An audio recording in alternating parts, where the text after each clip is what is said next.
क्यों करवाया जाता है बच्चे का मुंडन संस्कार? भारतीय परंपरा में बच्चे के मुंडन का विशेष महत्व है। हिंदू धर्म में 16 संस्कार होते हैं, जिनमें मुंडन संस्कार 8वां है।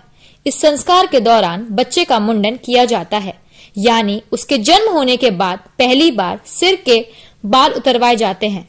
मुंडन संस्कार को चूड़ा कर्म संस्कार भी कहते हैं। इससे पहले 7वां संस्कार अन्नप्राशन होता है, जिसमें बच्चे को पहली बार ठोस आहार खिलाया जाता है।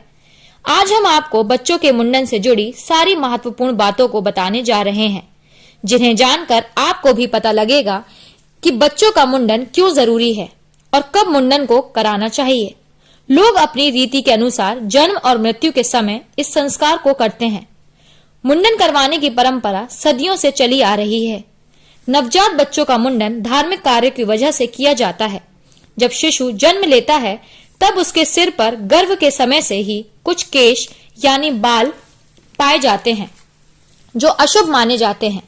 हिंदू धर्म के अनुसार मानव जीवन 84 लाख योनियों के बाद मिलता है। पिछले सभी जन्मों के ऋण को उतारने और पाप कमों से मुक्ति के उद्देश्य से उसके जन्मकालीन केश काटे जाते हैं और ऐसा ना करने पर दोष लगता है। धार्मिक मान्यता के साथ साथ इसका वैज्ञानिक कारण भी माना जाता है। पौराणिक मान्यताओं के मुताबिक शिशु के मस्तिष्क को दुरुस्त करने, वृद्धि को बढ़ाने और गर्भावस्था की अशुद्धियों को दूर कर मानवतावादी आदर्शों का प्रतिस्थापित करने के लिए मुंडन संस्कार करवाया जाता है। मुंडन के बाद कहीं कहीं शिखा छोड़ने का भी प्रयोजन है, जिसके पीछे मान्यता यह है कि इससे दिमाग की रक्षा होती है। साथ ही इससे राहु ग्रह की शांति होती है, जिसके फलस्वरूप सिर ठंडा रहता है।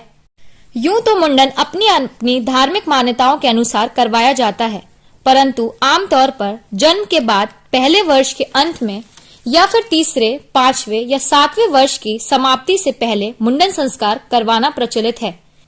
हिंदू धर्म के अनुसार सही मुहूर्त देखकर मुंडन संस्कार किया जाता है। आमतौर पर इसे किसी धार्मिक स्थल पर करते हैं।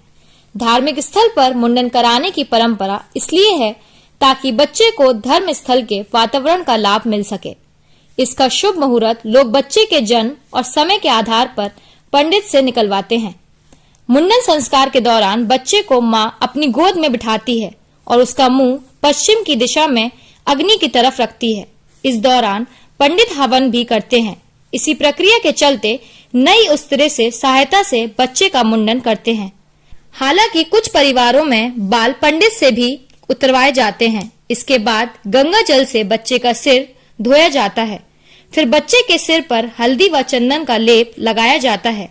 अगर बच्चे के सिर पर किसी तरह का कट लग जाता है तो इस पेस्ट से जल्दी ठीक होने में सहायता मिलती है। इसके बाद बच्चे के बालों को किसी भगवान की मूर्ति के आगे समर्पित किया जाता है या फिर नदी में बहाया जाता है। कुछ परंपराओं में मुंडन के दौरान थोड़े से बालों को छोड़ दिया जाता है। कहा जाता है कि यह चोटी मस्तिष्क को सुरक्षा देती है। इस चैनल को लाइक और सब्सक्राइब करना ना भूलें। देखते रहिए बंजारा बीट्स।